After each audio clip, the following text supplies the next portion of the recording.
नमस्कार, आप सभी का स्वागत है विंध्य भारत में। मैं हूं आपके साथ साक्षी गुप्ता। आइए बढ़ते हैं कुछ खास खबरों के साथ। आयुर्वेदिक दवा के बारे में भ्रामक दावे के मामले में बाबा रामदेव और दिव्या फार्मेसी की मुश्किल फिर बढ़ सकती है।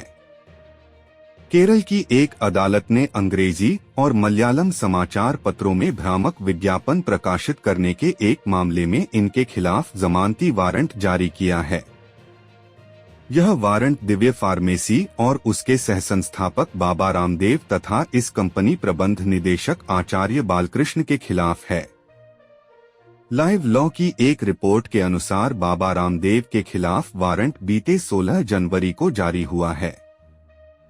यह पलक्कड़ के प्रथम श्रेणी न्यायिक दंडाधिकारी के court 2 judicial first class magistrate court 2 Palakkad ने जारी किया है।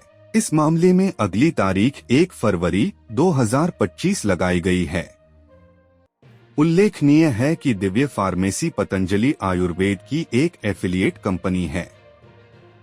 इस मामले की शिकायत औषधि और जादुई उपचार आपत्तिजनक विज्ञापन अधिनियम 1954 की धारा 3(3)(b) और 3(d) के तहत ड्रग इंस्पेक्टर की रिपोर्ट के आधार पर की गई थी। धारा 3 कुछ बीमारियों और विकारों के उपचार के लिए कुछ दवाओं के विज्ञापन पर रोक लगाती है। धारा 3(d) उन दवाओं के विज्ञापनों पर रोक लगाती है जो अधिनियम के तहत बनाए गए नियमों में दिए गए किसी भी रोग, विकार या बीमारी की स्थिति के निदान, इलाज, शमन, उपचार या रोकथाम का दावा करते हैं। इस मामले में दिव्य फार्मेसी को पहला आरोपी बनाया गया है। इसमें आचार्य बालकृष्ण को दूसरा आरोपी बनाया गया है। साथ ही मामले में बाबा रामदेव तीसरे आरोपी बनाए गए हैं। इनके खिलाफ केरल के कोझिकोड जिले में भी इसी तरह का मामला लंबित है। सुप्रीम कोर्ट ने राज्यों और केंद्र शासित प्रदेशों को चेतावनी दी थी कि वह कानून के विपरीत भ्रामक विज्ञापनों और चिकित्सा दावों के खिलाफ कार्रवाई करने में विफल रहने पर अवमानना कार्यवाही शुरू करेगा। इसके बाद वारंट जारी किया गया था।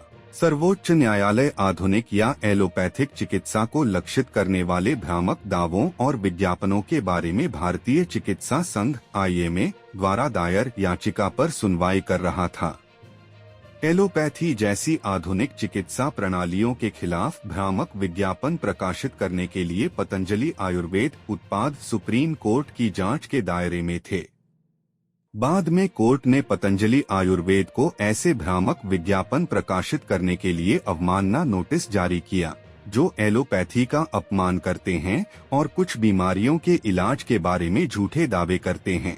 बाबा रामदेव, आचार्य बालकृष्ण और पतंजलि आयुर्वेद द्वारा सार्वजनिक रूप से मांगी गई माफी मांगने के बाद सुप्रीम कोर्ट ने इसे स्वीकार कर लिया था। बाद में उनके खिलाफ अवमानना के मामले बंद कर दिए थे।